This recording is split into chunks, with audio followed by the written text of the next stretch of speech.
गुप्ता जी सुबह सुबह टहलते आज बिरजू टोले की तरफ जा रहे थे।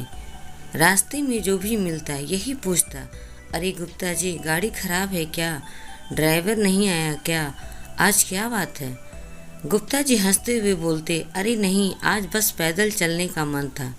गुप्ता जी पहुंच गए जहां उनको जाना था और मलिन बस्ती में घर के बाहर से आवाज़ लगाते हुए बोले, अम्मा, ओ अम्मा, आपके बेटे ने पैसा भेजा है। गुप्ता जी की बड़ी दुकान थी जिसमें ऑनलाइन का सब काम होता था। बहुत सारे नौकर चाकर पर अम्मा का पैसा देने खुद गुप्ता जी ही आया करते थे, कभी गाड़ी से तो कभी पैदल। अम्मा आवाज़ सुनकर अपनी आंखों पर चढ़े चश्मे को उतार आंचल से साफ कर वापस पहनती अम्मा की बूढ़ी आंखों से अचानक एक चमक सी आ गई। गुप्ता जी से बोली, बेटा बहुत दिन हो गए अपने बेटे से बात किए हुए, आज मेरी बात करवा दो अपने मोबाइल से। गुप्ता जी ने टालना चाहा पर जिद की वजह से, बेटा पहले ज़रा बात करवा दो। अम्मा ने उम्मीद भरी निगाहों से गुप्ता जी की ओर देखा। अम्मा, इतना टाइम नहीं रहता है मेरे पास कि हर बार आपके बेटे से आपकी बात करवा सकूं। गुप्ता जी ने अम्मा को अपनी जल्दबाजी बताना चाहा, लेकिन अम्मा उससे चिरौदी विनती करती लगी, बेटा बस थोड़ी देर की ही तो बात है, एक बार करवा दो। अम्मा की आंखों से आंसू गिरने लगे। अम्मा, आप मुझसे हर बार बात करवाने की जिद ना किया करो। यह कहते हुए गुप्ता जी ने रुपए अम्मा के हाथ में रखने से पहले अपने मोबाइल पर कोई नंबर डायल करने की या लो अम्मा बात कर लो, लेकिन ज़्यादा बात मत करना, पैसे कटते हैं मेरे फ़ोन पर। उन्होंने अपना मोबाइल अम्मा के हाथ में थमा दिया। उसके हाथ से मोबाइल ले फ़ोन पर बेटे से हाल चाल लेती अम्मा मिनट भर बात करके संतुष्ट हो गई। उनके झुर्रीदार चेहरे पर मुस्कान छा गई। पूरे 2000 रुपये हैं अम्मा। यह कहते हुए गुप्ता जी ने 100 के 20 नोट अम्मा की ओर बढ़ा दिए। रुपए हाथ में ले गिनती करती अम्मा ने गुप्ता जी को इशारा किया। अब क्या हुआ अम्मा? यह 100 रुपये रख लो बेटवा। क्यों अम्मा? गुप्ता जी ने आश्चर्य से पूछा। हर महीने रुपए पहुंचाने के साथ साथ मेरी बेटे से मेरी बात भी करवाने, कुछ तो खर्चा होता होगा ना। अरे नहीं अम्मा, रहने दीजिए। गुप्ता जी लाख मना करते रहे, लेकिन अम्मा ने ज़बरदस्ती उनकी मुट्ठी में 100 रुपये थमा दिए और वह वहाँ से वापस जाने को मुड़ गए।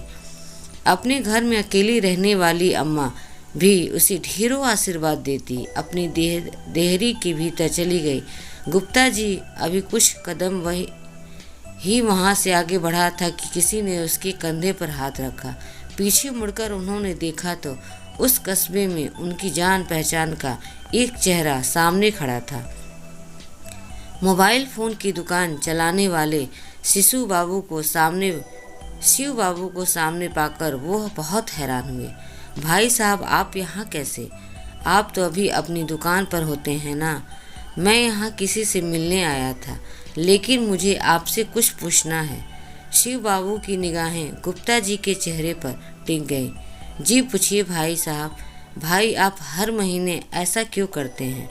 मैंने क्या किया है भाई साहब? शिव बाबू के सवालिया निगाहों का सामना करते हुए गुप्ता जी तनिक सहम से गए। बोले, क्या बात है भाई, ऐसे क्यों बोल रहे हो आप?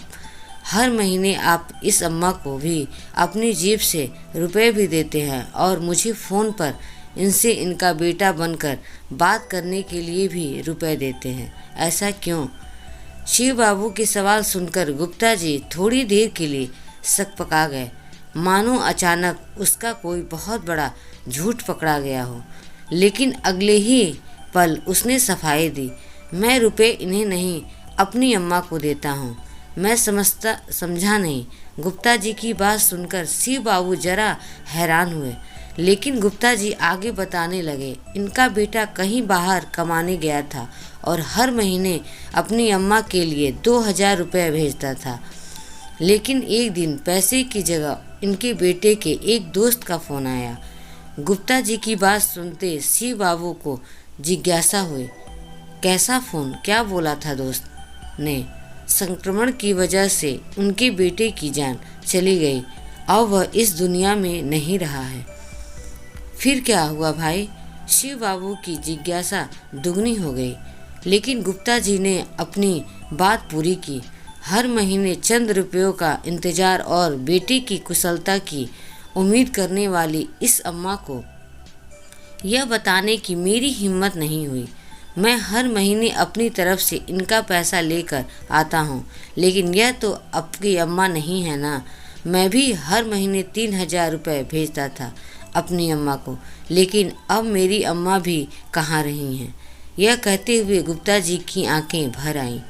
हर महीने गुप्ता जी से रुपए लेकर अम्मा से उनका बेटा बनकर बात करने वाले शिव बाबू आज गुप्ता जी के एक अजनबी अम्मा के प्रति आत्मिक स्नेह देख निशब्द रह गए और बोले, भाई साहब, आज से इस अम्मा के एक नहीं 2 बेटे हैं। अब से 1,000 मैं भी आपको दूंगा। आप उसी लिफाफे में भरकर अम्मा को दे दिया करिएगा। और हाँ भाई साहब, अब से मैं अम्मा के बेटे बनकर बात करने का जो पैसा लेता था नहीं लूँगा। आज से अम्मा के 2 बेटे मिलकर ख्याल रखेंगे। दोनों आपस में यही बोलते हुए चले जा रहे थे। अगर कहानी पसंद आई हो तो प्लीज़ लाइक एंड सब्सक्राइब ज़रूर करें। धन्यवाद।